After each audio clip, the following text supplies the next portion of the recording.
भिक्षा दे दा बच्चा, जोगी द्वार पे आइल बा, कुछ भिक्षा दे दा। ठीक है बाबा, बैठे हम भिक्षा लेके आवा तानी। ठीक है बच्चा, सदा सुखी रहो बच्चा।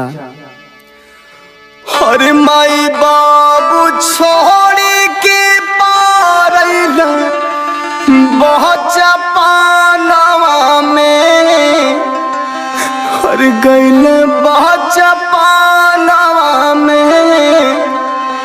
अब भैया भौजी घरवा से निकाल ले हो राम। बाबा बाबा, हाँ बच्चा बोलो। ये सब का गाओ तानी बाबा कि माई बाबूजी बचपन में छोड़ के चल गईले, आ भैया भौजी घर से निकाल दिले, ई सब का कहतानी बाबा? अरे बहनी, ये हमारी जिंदगी का सच्ची घटना है बहनी, जे कि गा बजा के हम पूरा दिन व्यतीत करीला। ये गीत आज हम 14 साल से गावत तानी बहनी। बाबा एक गीत के एक बार पूरा सुना के जाए बाबा। ऐसा काहे बच्चा? आपसे विनती करतानी बाबा, ये गीत सुना के जाए। ठीक है बच्चा, सुना।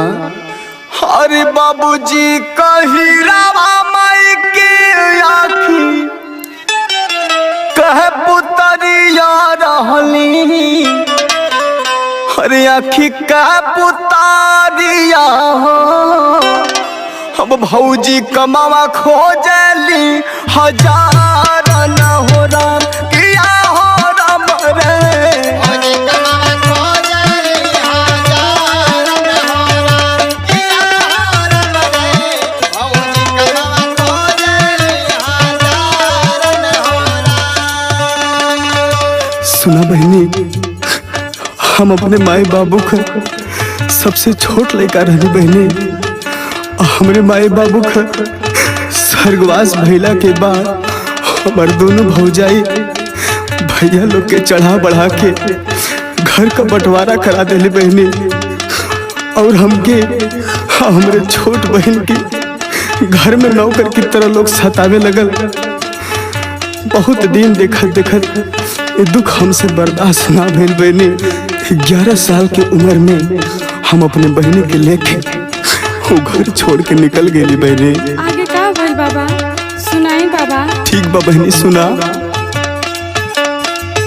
आजमगढ़ के सहनावा पर छूटा ले बहनिया, अरे छूटा ले बहनिया हो। चंद्र काला नामा जे कर बात न हो रहा, किया हो राम रे।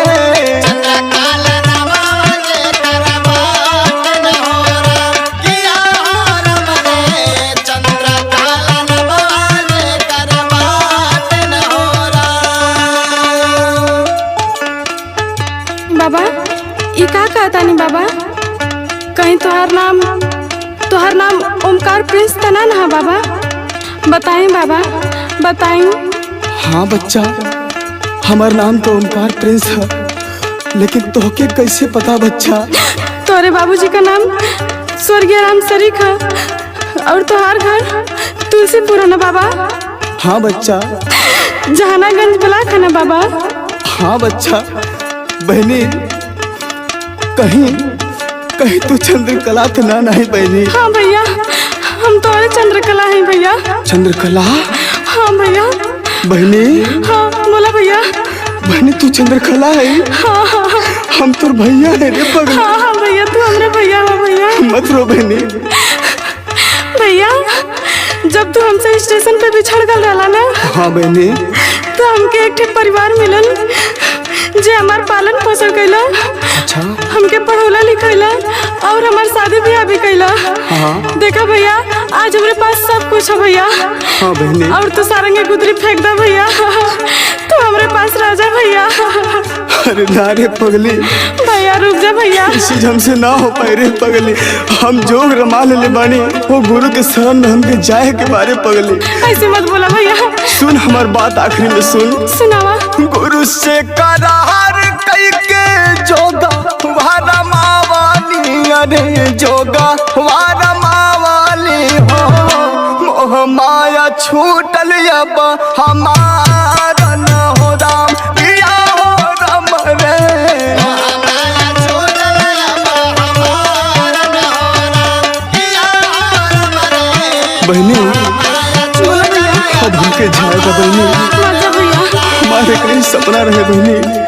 जोने के बाबा गुरु गोरखनाथ पूरा कर देले तोहके तोहार घर मिल गल। हमार सपना पूरा भइल। जय बाबा गुरु गोरखनाथ। हमके जाए दा बहनी। मत जा भैया, हमके छोड़ के मत जा। हमके अपने गुरु के शरण में जाए के बा बहनी। ना भैया। माई बाबू छोड़ के पारैले बाचा पानावा रे गइले बाचा पानावा में। भैया मत जा भैया। भौजी घरा